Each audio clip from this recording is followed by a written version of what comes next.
कानपुर के सीसामऊ में उपचुनाव होने वाले हैं और इसके लिए जो नामांकन की प्रक्रिया है वो 25 तारीख को ख़त्म हो जाएगी, यानी सिर्फ एक ही दिन बचा हुआ है। और यहाँ पर अगर हम बात करें बीजेपी के लिए, तो बीजेपी के लिए काफ़ी सारी चुनौतियाँ यहाँ पर नज़र आ रही हैं। सबसे पहले इनके आपस के अंदर ही इसके बीचों बीच खींचतान चल रही है, सबसे बड़ी चुनौती तो यही है। और उसके बाद एक तरफ समाजवादी पार्टी है, दूसरी तरफ बहुजन समाज पार्टी है और तीसरी तरफ अब चंद्रशेखर की भीम आर्मी भी आ गई है। अगर हम बात करें सीसामऊ की, तो यहाँ पर बीजेपी के लिए जो चुनौती का सामना करना है वो सबसे ज़्यादा सामना करना है समाजवादी पार्टी से, क्योंकि इस सीट पर बीजेपी के लिए 22 साल का सूखा है। यहाँ पर समाजवादी पार्टी लगातार अपनी जीत दर्ज कराती आ रही है और ऐसे में एक बार फिर से बीजेपी को चुनौती का सामना करना पड़ेगा समाजवादी पार्टी से।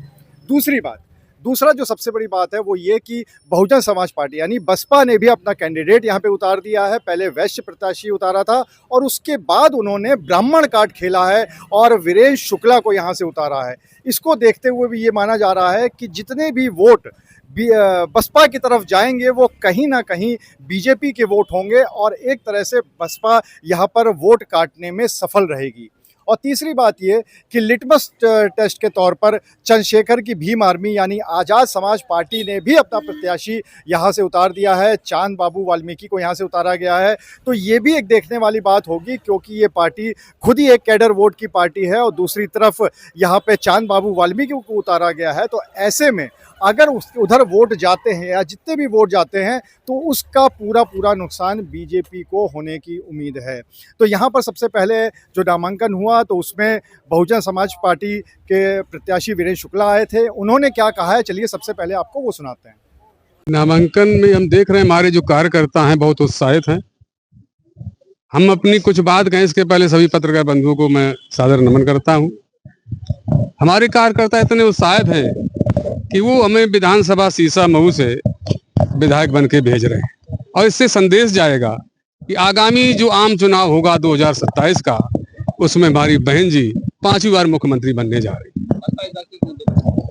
बसपा हमारी देखो भाईचारा, शिक्षा, स्वास्थ्य, सबका चिकित्सा और सबका साथ, सबका विकास, ये हमारा रहे। हम किसी की टक्कर हमारे सामने नहीं है। हम विधायक बनने जा रहे हैं सीसामऊ उपचुनाव से और हमारे साथी इतने हैं। मैं अध्यापक रहा हूँ बिनेश इंटर कॉलेज में। हमारे बच्चे हमारे प्रचारक हैं, वो जानते हैं हमारे गुरुजी बहुत ईमानदारी से पढ़ाते रहे हैं और जैसा मैंने उनको पढ़ाया उनके माता पिता सब जानते हैं। मैं 35 साल तक सेवा किया हूँ वहाँ पर। हमारे बच्चे, हमने उनको संस्कार युक्त शिक्षा दी है और संस्कार युक्त शिक्षा से समाज अच्छा बनता है। वो सभी हमारे बच्चे संस्कार युक्त हैं जिनको मैंने पढ़ाया है और पूरे विधानसभा में हर वर्ग का बच्चा हमसे पढ़ा हुआ है। 14,000 छात्र रहते थे। हमारे कॉलेज एशिया महाद्वीप का सबसे बड़ा कॉलेज है, जहाँ 225 लेक्चरर अध्यापक होता था। 54 चपरासी 20 बाबू हुआ करते थे। इस उधर मैं वहाँ शासक प्रमुख रहा हूँ 15 वर्षों तक। पिछले 7 साल से हाँ है। देखिए परिस्थितियाँ बदलती रहती हैं भाई साहब।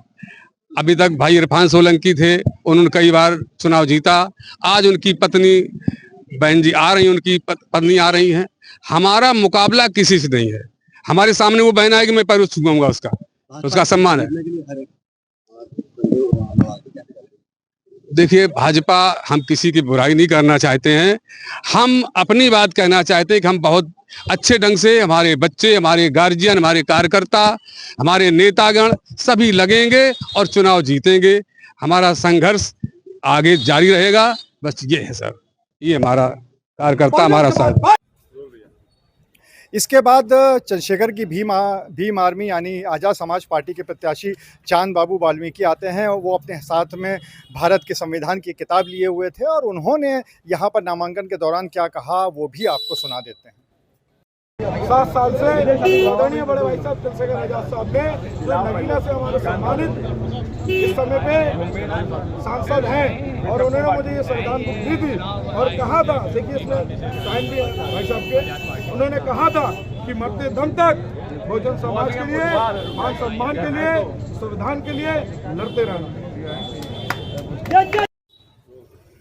सबसे बड़ी बात यह है कि सीसामऊ में जो सारी लड़ाई है वो इस समय दलित और पिछड़े वोट बैंक की है। समाजवादी पार्टी भी मुस्लिम के साथ साथ इस वोट बैंक को अपनी तरफ करना चाहती है। बीजेपी को अगर मुस्लिम वोट बैंक के साथ कहीं ना कहीं अगर आमना सामना करना है तो उसके लिए भी उसको दलित, पिछड़े और ब्राह्मण का सपोर्ट चाहिए होगा। तीसरी बात ये कि यहाँ पर भी जब नामांकन के दौरान बसपा और चंद्रशेखर की भीम आर्मी के कार्यकर्ता एक दूसरे के सामने आ गए, एक दूसरे के सामने आके नारेबाजी करने लगे, तो इससे भी पता चलता है कि कहीं ना कहीं जो ये दोनों ही पार्टी अपना कैडर वोट मान के चल रही थी, वो भी अपनी तरफ इस दलित और पिछड़े वोट बैंक को लेना चाहती हैं। तो सीसामऊ का मुकाबला बहुत दिलचस्प होने वाला है और देखने वाली बात ये होगी कि यहाँ पर जो वोट बैंक सबसे ज़्यादा मायने रखता है, यानी कि पिछड़ा और दलित, वो इस बार के चुनाव में किस तरफ जाता है। अनुराग अग्रवाल, TV9 कानपुर।